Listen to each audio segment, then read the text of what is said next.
बहुचर्चित युग हत्याकांड मामले में जिला अदालत ने जहां तीनों दोषियों को फांसी की सजा सुनाई थी, तो वहीं बता दें कि इस फैसले के बाद जो दोषी थे उन्होंने हाईकोर्ट का दरवाजा खटखटाया और उसी के बाद अब ये जो मामला काफी समय से हाईकोर्ट में चल रहा था, जिसके बाद अब हिमाचल हाईकोर्ट की ओर से जिला अदालत के फैसले को बदलकर, यानी कि जो दोषी थे जिन्हें फांसी की सजा सुनाई गई थी, अब इस फैसले को बदलकर उन्हें उम्र कैद की सजा जो है वो सुनाई गई है। तो वहीं एक दोषी को उसे बरी करने के आदेश हिमाचल हाईकोर्ट की ओर से जारी कर दिए गए हैं। बता दें कि जैसे ही ये फैसला हिमाचल हाईकोर्ट का आया, जिस फैसले से जो युग के परिजन हैं, उनके जो पिता हैं वो बेहद नाराज है, तो वहीं उनकी ओर से, परिजनों की ओर से अब सुप्रीम कोर्ट का दरवाजा खटखटाने की बात जो है वो की गई है। परिजनों का ये कहना है कि उनके बेटे के ये तीनों दोषी हैं और इन्हें इस तरीके से जो इनकी सजा का जो इसे बदल दिया गया है उससे वे बेहद नाराज हैं और उन्हें जो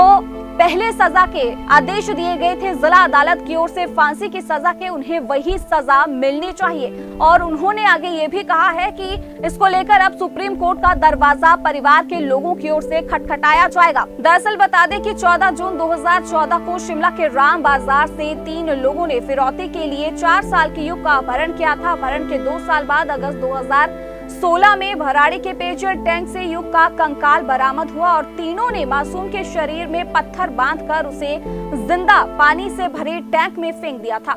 युग के अपहरण और हत्या मामले की जांच करने वाली सीआईडी ने 25 अक्टूबर 2016 को चार्जशीट अदालत में दायर की थी और 20 फरवरी 2017 से अदालत में ट्रायल शुरू हुआ।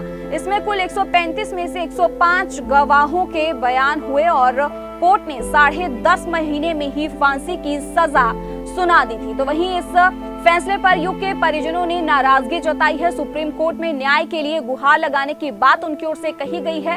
युग के पिता विनोद गुप्ता का ये कहना है कि 11 वर्ष के बीत जाने के बाद युग को न्याय जो है वो नहीं मिल पाया है और आज हाई कोर्ट ने फांसी की सजा को उम्र कैद में बदल दिया है, जिससे वे बेहद नाखुश हैं। और युग के दोषियों को फांसी की सजा दे देनी चाहिए थी, लेकिन इतना वक्त बीत जाने पर भी दोषी जिंदा है। युग को न्याय दिलाने के लिए वे सुप्रीम कोर्ट में गुहार लगाएंगे और तुरंत फांसी की सजा देने की न्यायालय में मांग करेंगे।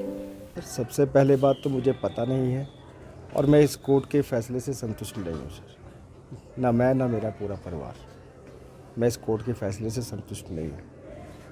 तो आपको क्या लगता है कहाँ पे ये चूक होगी, क्या तथ्य में चूक होगी जिस प्रकार से ये फैसला यहाँ पर? तथ्य तो पूरे हैं सर, ऐसा नहीं है। सेशन कोर्ट से आप देखते हैं, ये सेशन कोर्ट में भी तो हुआ फैसला। ऐसे तो जज साहब नहीं करेंगे उनको किल टू डेथ। अगर सेशन कोर्ट से मजबूत ना होता तो आगे क्यों आता ये केस? सेशन कोर्ट से ही हिम्मत बनी आगे, तभी आगे हाई कोर्ट में इन्होंने अपील करी। 11 वर्षों बाद इस तरह का डिसीजन आना, क्या लगता है युग को क्या इंसाफ मिला? नहीं, इंसाफ नहीं मिला उसको, मेरे बच्चे को इंसाफ नहीं मिला। तो आप क्या सुप्रीम कोर्ट जाएंगे? हम सुप्रीम कोर्ट जाएंगे इसके लिए।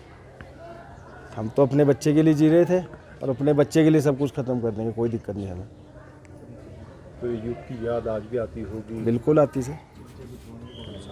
उसको फैसला, इंसाफ नहीं मिला। इंसाफ अगर मिलता तो पकड़े न जाते। हमारे बच्चे को इंसाफ जो मिला है तो वो पकड़े गए हैं, वो भगवान ने दिया है, कोर्ट ने नहीं दिया। अब तो हम भगवान को मानते हैं। वो पकड़े ही ना जाते तो भगवान ने उनको पकड़वा दिया। कितने वर्ष का था जब ये घटना हुई और आज? 4 साल का सर, 4 साल का। 4 साल का मतलब आज वो 15 वर्ष? आज 15 वर्ष का। तो अब क्या मांग करते हैं? हम तो अब तो फैसला दे दिया तो अब क्या मांग करेंगे हम?